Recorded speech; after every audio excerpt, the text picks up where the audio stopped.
We're in the end game now, folks. Well, we're doing the last part of my 5-part series today where I give away story prompts and hooks to get you writing in the genre that best fits your world. Today, that world is the world of magic. We're going to get into the different types of magical worlds, when and why we should use them, and the most common genres of them. So let's talk about it. Before we get into that though, here's a quick reminder to check out dcferguson.com for all of my latest videos, overviews of my books, exclusive behind the scenes content for each of my series, and you can sign up for my newsletter. I should also mention that you can help me out in a big way if you like this video, subscribe and share it with your friends that enjoy the art of storytelling. So let's start with a few caveats that'll help us differentiate what we're trying to do with today's episode. If you're still in the planning phases of your magic system, I would highly recommend this older video on my channel, where I explain exactly that. It's dated, but it's still quite relevant. A world of magic is one where magic is front and center at the heart of the story. Fantasy can often have magic exist within its world, and it usually does, but simply having magic in your world is not what we're talking about today. Making magic sit side by side with swordplay and dragons is fine, and lots of my previous videos explain how to weave that in. But for example, Lord of the Rings has Gandalf, a wizard. The story is centered around the delivery of a magical ring, and yet the story is not really focused on magic in any way. It's so integrated into the world around it that it's just another aspect of the lore. Stories we discuss today will have magic as either the backdrop, central focus, or the beating heart of the story.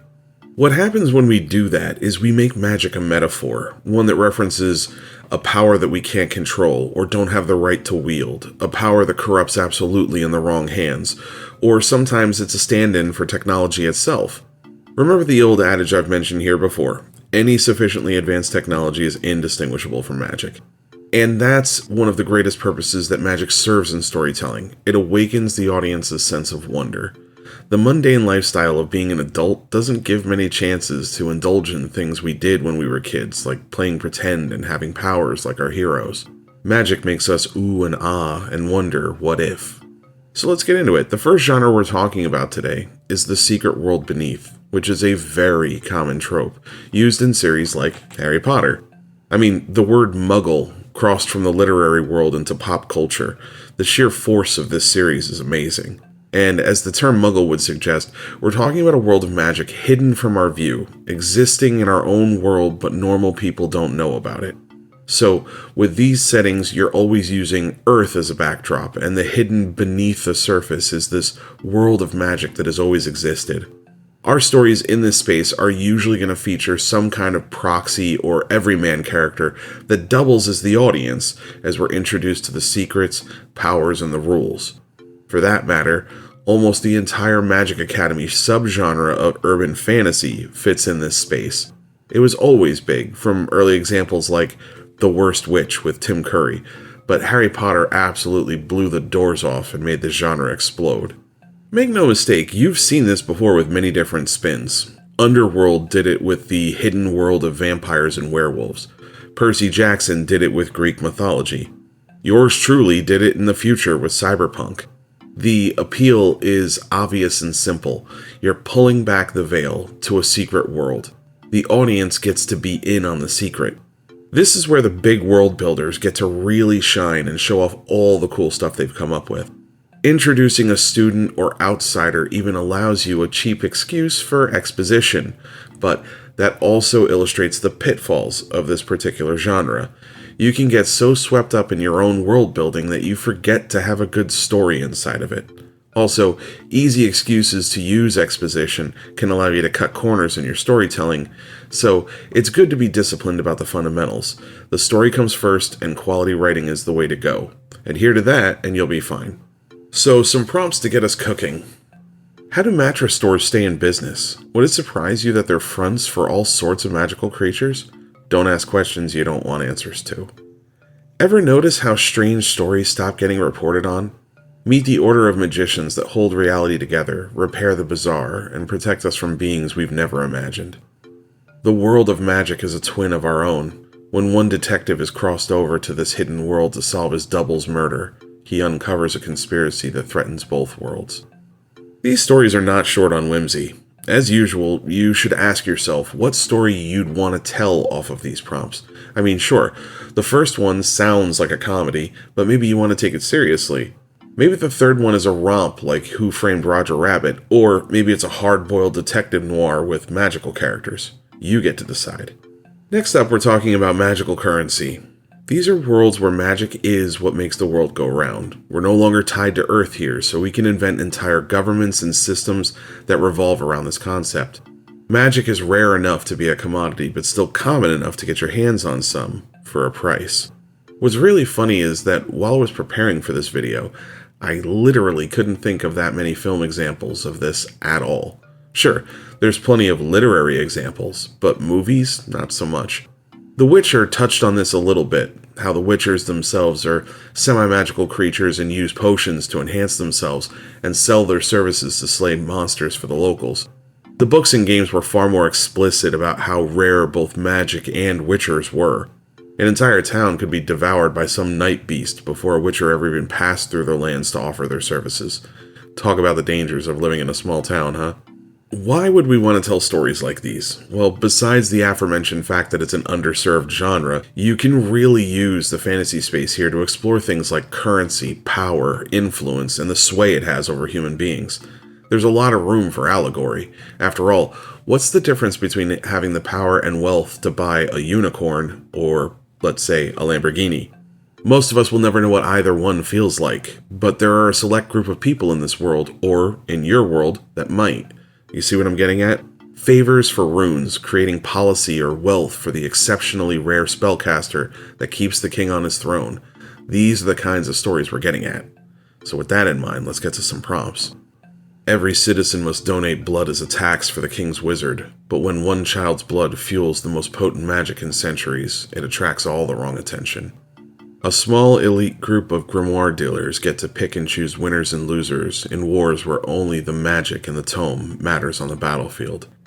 In a world where magic has been monetized to the elite and everyone else has been priced out, a new kind of magic is sweeping across the slums and threatens revolution. Even if you try to avoid it, these stories will always end up having a direct metaphor to financial systems. Maybe that's why the genre is underserved, because Wall Street guys aren't the fantasy writing type. At the same time, it is interesting. Someone with a lot more understanding of economics than I have is probably salivating at the thought of tapping into this genre. And I will build a blanket fort with you and listen to your cool magic currency story, so get to work. Our next genre is far more common, and that's magical war. There's a war coming, and either magic will be the deciding factor, or the war is over control of magic itself. It could be as simple as a single spell or relic, or as grand a scale as armies of magical beings pitted against one another. It could be 4 nations at battle with each other, each protecting their elemental magic. Whatever the scale, whatever the goal, magical war is where metaphor isn't very veiled at all. It's about war. Magic is often depicted as a weapon of mass destruction, or something that leads to an arms race or a cold war that two sides have to amass power over. Why are we telling these stories in fantasy? Aren't they better suited to military or political fiction? Well, yes and no, and when I say that, I literally mean yes and no. Mission Impossible does geopolitical espionage and arms races and secret weapons just fine. The fact is, however, fantasy does the exact same thing. Some people only like one, but the average audience has a lot of overlap between the two. Rich conflict between nations, the threat of doom for one side or another, the political movements happening behind the scenes, the conniving, the assassinations, the kingmakers. Whether it's nuclear weapons or a trio of dragons, audiences eat up this kind of action and drama. You don't need to be afraid of it as a military or political genre. If you have ideas and opinions and a whole lot of world building, you can throw your hat in. The only thing I'd advise for you as a storyteller is to be pretty savvy on real-world history if you're attempting it. Knowing how nations were commanded, usurped, and led to victory are all keys to a believable story, and we have no shortage of history on the subject. I mean, our key example here, Game of Thrones, is widely known for being a fantasy heavily inspired by the real Wars of the Roses back in the 1400s, so make sure you know your stuff and have a lot of fun. If you hear the call of war, here are some prompts. Massive siege engines powered by mages are running low on both sides. When one army decides to conscript child mages to pilot them into battle, have we gone too far for victory?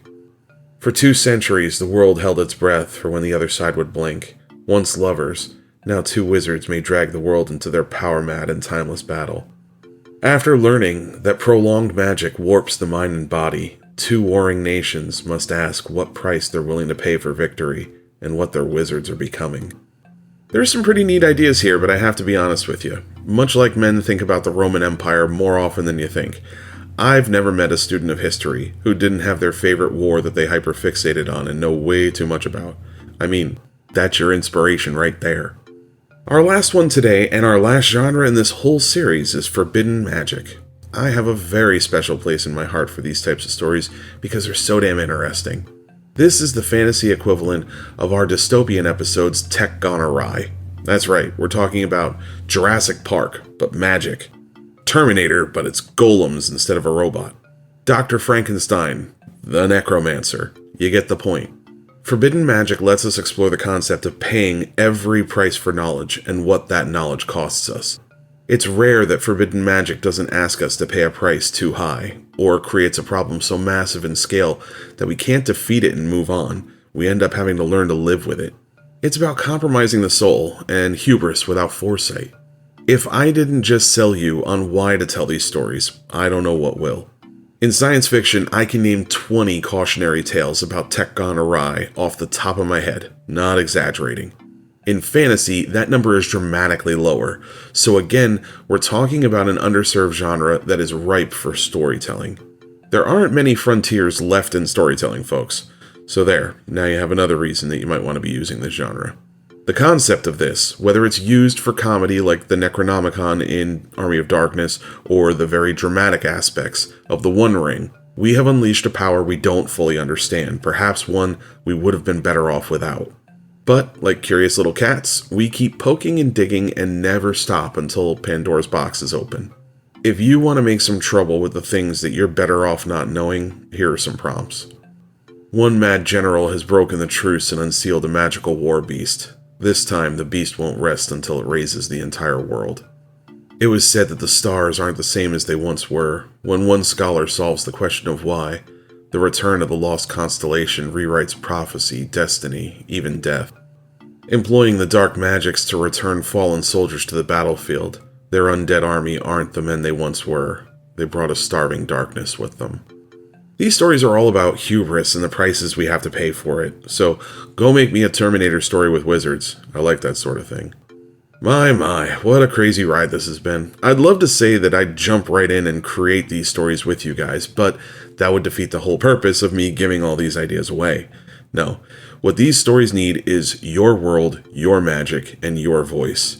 I hope that I've inspired some of you to get off your butt and then sit right back down and start putting pen to paper. It's an honor to think that anyone might be starting their journey to storytelling in any small way because of me. If you have any ideas for future videos or topics you'd like to see covered, please comment below. Heck, comment to just say hi. I love meeting you guys. Magical worlds are the ultimate in creative expression. You get to discuss your thoughts and opinions on how the world works in a way that's fantastical and thought-provoking. Who doesn't love that?